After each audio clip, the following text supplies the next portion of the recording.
Two. The Caucasus campaign, July to November 1942. This is a two-player game, the Axis versus the Soviet player, and it takes place in the Caucasus region of southern Soviet Russia. And this video is going to be less instructional and more information to help you with strategy, because I'm going to assume that you, the viewer, is going to be familiar with the rules, because I'm not going to go through a lot of them. Okay, so here we go. This is the at start setup for the campaign game. The axis here start at the very top of the map, and the Soviet player takes up the rest of the map with various units here and there. The Soviet player has interchangeable units here. The yellow, the purple, the pink, and the green. They can start, they gotta start in the same hexes there, but some of these units, especially right here, they can start in variable positions. So I'm going to start with the strategy for the Axis first, and then I'm going to move to the Soviets. So the Axis player, there's two basic type of units. There's the infantry, and then there's the armored units, or the mechanized units. Now, a basic strategy for this is to move the mechanized units into positions along here and here, and try to outflank all of these guys right here. And the Soviet player will probably retreat a lot of these guys over here, this way. Now, in the turn 1 rules, the Soviet player, any unit that's in an enemy zone of control is going to be stuck and it can't move. So you want to put as many of your Axis units adjacent to Soviet units, because then they can't move. There's a special unit right here. There's two. There's a full infantry and a elite unit there. You want to try to get rid of those as soon as you can. And these cavalry units, you want to try to outflank those two like this way. Now, down here, you want to move your units as far down here as you can, because you want to bring in these guys into the game. Because by the time you get down here towards Krasnodar, you're going to be hurting for a lot of your units. And these infantry units up here, right here, they're going to be outpaced by your mechanized units. Your mech units are going to be moving like way down here, and your infantry, your foot units are going to be back here. So what I would suggest with your foot units is to use them in blocking positions, and to not actually try to, if the Soviet player moves units into here or to here, is to not actually attack them, is to try to take Temeruk right here, which will put these guys out of supply, and hopefully the Axis player doesn't even have to attack there. They'll just die through attrition. Now there's a couple things to look at here. Is over here, the Axis player, they can take a victory point right here. If you move your units down here and take a lista, now that's okay, but anything above past here is going to, you're going to be in road supply, which means your attack is going to be halved and stuff like that.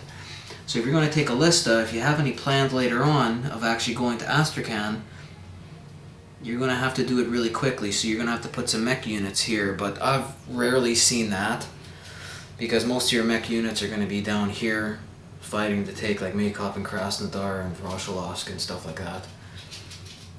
So basically here you're going to just have like a couple infantry and just hold right there. Rarely will the Soviets actually be able to have enough units piled here to actually counterattack and take that back. But it's good to take it because it's a victory point. And then as we move down here, here in the open part here, the north part here, the Axis mechanized units, they're going to have basic free run, and you're going to be chasing all the Soviets down here. Axis player, they get these mountain and Jaeger units, and you want to save them. You want to keep them from any step reductions until you get down here past Makeup, because they have special abilities to help them with in forest and mountain terrain, and you're gonna be liking that.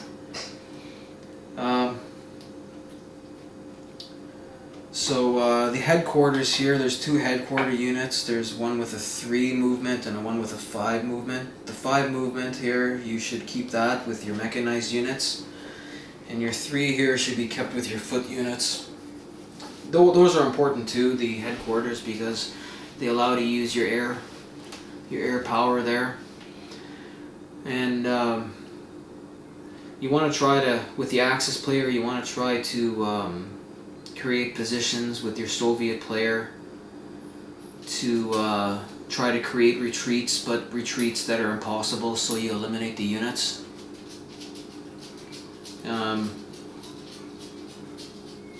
There's a couple of units over here. The Ost troops, they come into play when Voroshilovsk and Krasnodar are taken. Those are pretty good because those give you a little bit of infantry right there, and those are good for defensive positions. The real trouble is with the Italian Alpine Corps. They come into play down here. You look down here on the turn track. They come into play on turn 5. But it's not like you have much of a choice. You roll for them, and if you roll a 1 or a 2, they come into play. And then what that happens is over here on the victory point track, your victory goes, you need, instead of 18, you need 20. Now that doesn't sound like a lot, but it's a lot when you come down here, like to Grozny and your units, and you're pretty decimated by then. Especially your mechanized panzer units, they're pretty weak by then. So you kind of, in all my games, I kind of hope that the Italians don't come into play.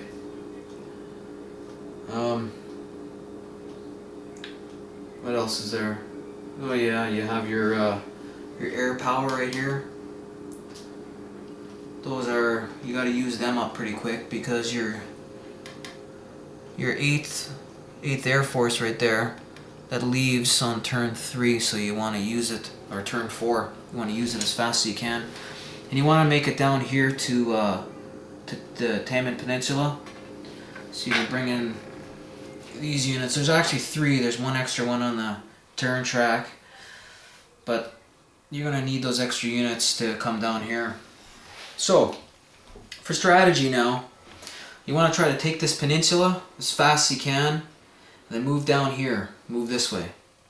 And put all your infantry right here on blocking positions. Move your panzers here to take here, and then move them all this way. And save your infantry for defense, or for a little bit of backup and stuff like that, and your Jaeger and mountain troops. You save down here for here. And you gotta watch for counterattacks from the Soviet player and what they're gonna do. So, what is the Soviet player gonna do?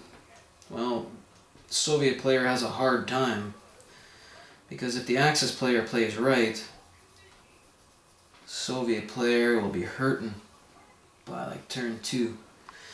So what do you do as a Soviet player? Well, for the initial setup, like I said, is randomized pieces here. Now you'd want to put your armor piece as far away from here as possible, because the Soviet player doesn't get very many armor units. And cavalry. There is a difference. This is regular, and this is the weaker one. Forget what it's called. And right here, you have 2 units here. You have 1 full infantry and 1 elite. I try to stack them together right behind this river, because if you stack them together, they're pretty powerful. But if the Axis player puts units there, they're stuck there anyway. But it's good to have them all together, because you want to prevent any shifts, like troop quality shifts or armor shifts. Those kind of hurt after a while. So, the Soviet player, you want to move your units over here to Alista as fast as you can, because the town gives you extra defensive bonus. And then you want to try to retreat your units across the river into this town right here. You want to hide your units behind rivers as much as you can, because rivers give you not an attack or a defense bonus, but your opponent gets their attack halved. So like along this river right here, along this river, and you want to bring your reduced infantries. You want to combine them with your brigades as much as you can. You could probably do 3 or 4 full strength infantry units by turn 3. The Soviet player will have to figure out where they want to defend. Your units in the north here are going to be in a stalling position. So you want to slow down the Axis player as much as you can and create a defensive line along the Terek, along the mountains here and the forests, Maykop, and along Krasnodar if you can, if you have enough time. Chances are you'll probably lose Krasnodar, but it has an intrinsic unit there for defense. So you're going to have different lines of defense, probably along here too, along the river. Going to connect like that, and maybe one right here. If you keep units here and here, you got to remember that they could be put out of supply if you lose Taman. So you got to remember that they need some way out. So if you get blocked off and isolated here, your units are going to be screwed. Now these elite cavalry, you want to retreat them back as far as you can, because the Soviet player doesn't get very many cavalries in the game, and same with the armor unit right here. You want to save those. Now the Soviet player also has these NKVDs, and they are elite on defense, so they're really, really good. Most of them can't move. You have a 0 right here. These are the only 2 that can move, I believe. So you want to move this guy probably up here someplace, maybe up here to Krasnodar if you can. And this guy here you can move too. Another thing is, you have these 2 full strength units right here. You move one out. You can move it out, one of them right here, and the other one, I try to put the elite one in Krasnodar, because it's a major city and that allows for supply of up to 3 units, which is pretty good if it gets isolated.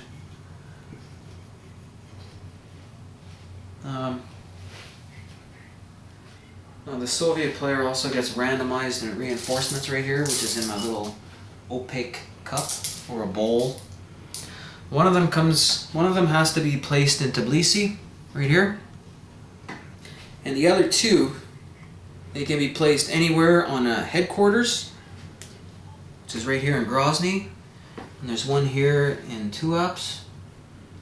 You place there, or in any other major city. So Astrakhan, Krasnodar, Grozny, Tbilisi, or the 2 headquarters, which gives you 3, 4, 5 different choices. So then you gotta decide what you want to do. I mean, if the Axis player is going heavy over here, which they probably won't, then you might want to put one in Astrakhan. I personally like to put at least one unit here in Astrakhan just in case, because they can reach from here to here in one turn with armored units. And put one in Krasnodar, and bring up your headquarters as fast as you can. One right here and one over here. Bring this one up to like Maykop. All in all, this is a very hard game for the Axis player to win. In the beginning, you can just roll right over all the Soviet units, but by the time you get down here, it's pretty rough. It's pretty rough. I mean, if the Soviet player plays good. So you got to look at the terrain and kind of judge what you want to do. It's much better to actually roll right past your opponent and put them out of supply as the Axis player and hope to get some attrition than it is to actually fight them and possibly lose some units, and that's not good. So hope this was instructional, and yeah, good luck, I guess.